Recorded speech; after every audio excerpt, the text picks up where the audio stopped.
PDMA का कहना है कि मुल्क में आज से बारिशें बरसाने वाला सिस्टम दाखिल होगा, जिससे आज रात से 30 जून के दौरान मुल्क के मुख्तलिफ हिस्सों में बारिशें मुतवक्के हैं।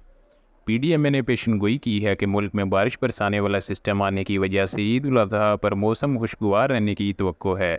पीडीएमए के मुताबिक बारिश के पेश नज़र सूबाई कंट्रोल रूम समेत डिस्ट्रिक्ट एमरजेंसी ऑपरेशन सेंटर्स को अलर्ट कर दिया गया है।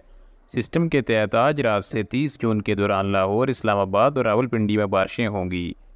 पीडीएमए का बताना है कि सिस्टम के तहत मरी, गलियात, अटक, चकवाल, जेलम, मियाँ वाली और सरगोदा में बारिशें होंगी, जबकि हाफजाबाद, मंडी बाउद्दीन, सियालकोट, नारोवाल, गुजरावाला, गुजरात, शेखुपुरा, फैसलाबाद, जंग और टोबा टेक्सिंग में भी बादल बरसेंगे।